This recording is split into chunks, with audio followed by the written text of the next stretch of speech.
Nascer de novo. Essa é uma expressão que a gente ouve muito, né? É sem dúvida uma das ideias centrais do cristianismo. Mas o que isso significa na prática? O que realmente quer dizer? Bom, hoje a gente vai mergulhar fundo nesse conceito, o novo nascimento, para tentar entender de verdade essa ideia que é totalmente transformadora. Então, para a gente começar, vamos para a pergunta de US$ 1 milhão, né? O que de verdade significa ser cristão? Essa é a questão central, o ponto de partida de tudo. E olha, as respostas que a gente escuta por aí nem sempre chegam no coração da coisa. Muita gente pensa que a resposta é bem simples. É só uma questão de comportamento. Sabe, parar de fazer as coisas erradas, começar a fazer as coisas certas. E, claro, isso tem seu lugar, com certeza faz parte. Mas será que é só isso? Será que a essência do cristianismo se resume a uma lista de fazer e não fazer? Ou então tem outra ideia muito comum: ser cristão é, bom, virar uma pessoa religiosa, seguir rituais, ir à igreja, cumprir um checklist de obrigações. Mas será que é isso que define tudo? Quando a gente olha para o que Jesus falava, parece que ele apontava para algo, nossa, muito, muito mais profundo do que isso. E aí que a gente chega nesta declaração que, olha, muda completamente o jogo. Vem direto de Jesus. E perceba, ele não fala de nascer de novo como se fosse uma sugestão, sabe? Uma opção premium para quem é mais devoto. Não, ele coloca isso como a condição, o ponto de partida indispensável. E esse é o ponto crucial. O novo nascimento não é uma ideia que surgiu depois, uma invenção de algum teólogo. Não, não, não. É um ensino que vem direto da boca de Jesus. É central, é uma exigência que, basicamente, define o que é entrar numa vida com Deus. Agora, olha que interessante esse contraste. Pensa bem, Jesus poderia ter dito tantas outras coisas. Coisas como se esforce mais, ou tente com mais vontade, ou aprenda melhor os mandamentos. Isso seria um caminho de autoaperfeiçoamento, né? Mas ele não disse nada disso. A palavra que ele usou foi nascer. Nascer. Isso implica algo uau, totalmente novo. Um começo que ninguém consegue fazer por conta própria. O teólogo John Wesley, séculos depois, resumiu isso de um jeito perfeito. Para ele, o novo nascimento é a grande mudança operada por Deus na alma. A chave aqui é a expressão operada por Deus. Não é um projeto nosso, um esforço humano. A ênfase total está em quem age. É Deus quem faz essa obra, lá no fundo da alma. Isso nos leva a uma diferença que é fundamental. A gente não está falando de uma simples reforma, sabe? De dar uma ajeitada no que está quebrado. Não. A gente está falando de receber algo inteiramente novo. Pensa na diferença entre reformar uma casa velha e construir uma casa completamente nova, com um alicerce novo. É disso que se trata. E essa imagem aqui ilustra isso perfeitamente.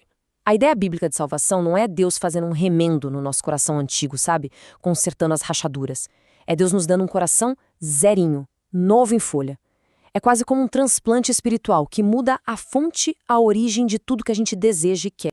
O teólogo H. Ray Dunning vai ainda mais fundo nisso. Ele diz que a regeneração, que é outra palavra para novo nascimento, é uma mudança de natureza, não só de status. O que isso quer dizer? Bom, não é só Deus mudando a nossa ficha de culpado para inocente. É muito mais que isso. É uma mudança na nossa própria essência, em quem a gente é por dentro. Ok, então a pergunta é: como é que essa transformação acontece? Quem é que faz isso? Quem é o agente por trás dessa mudança de natureza? E a resposta que a Bíblia dá aponta para uma pessoa bem específica: o Espírito Santo. É uma obra que acontece por dentro, invisível aos olhos, mas com efeitos, muito, muito reais.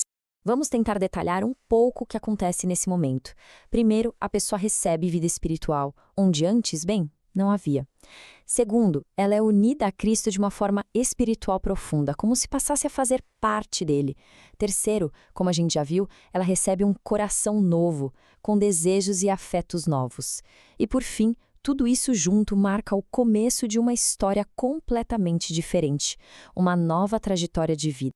E essa citação de Stanley Horton é, nossa, muito poderosa. O Espírito não só aplica o perdão que vem de Cristo, ele gera vida nova. É um papel ativo de criação. É como lá no Gênesis, sabe? Onde o Espírito pairava sobre as águas no início de tudo.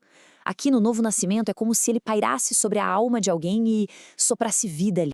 Para a gente entender isso ainda melhor, a teologia faz uma distinção bem útil. Ela separa duas coisas que acontecem ao mesmo tempo na salvação. Uma delas muda a nossa posição, digamos, legal, e a outra muda a nossa condição por dentro. Vamos ver como isso funciona na prática. E aqui está o pulo do gato. De um lado, a gente tem a justificação.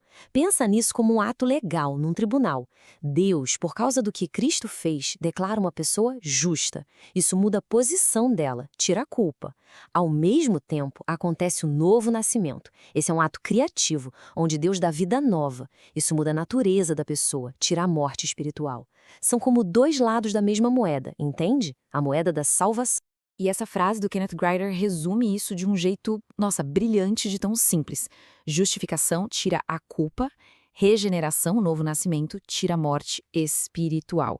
Um lida com o problema legal, o outro com o problema existencial, da vida. E Deus resolve os dois de uma vez só em Cristo. Ok, tudo isso é muito bonito na teoria. Mas se é uma obra interna, invisível, como é que alguém sabe que nasceu de novo de verdade? A gente fica no escuro? Não. A Bíblia aponta para evidências, sinais que aparecem do lado de fora, mas que nascem dessa mudança lá dentro. Então, como é que essa mudança de natureza aparece no dia a dia? Bom, os sinais são bem concretos. Começa a surgir um desejo novo por Deus, sabe, uma vontade de estar perto. A consciência também fica mais sensível. A gente começa a se incomodar com coisas que antes não ligava. Nasce um amor diferente, genuíno, pelas outras pessoas. E a direção da vida, o rumo geral, muda, mesmo que a gente tropece no caminho. E o mais importante, isso não é um comportamento forçado, uma obrigação. São frutos que brotam naturalmente de um coração que foi transformado. A fonte mudou, então o rio que corre dela também muda. E essa talvez seja a parte mais importante para a gente guardar. Não se trata de perfeição. A evidência de que alguém nasceu de novo não é uma vida perfeita, sem erros. É uma vida em transformação.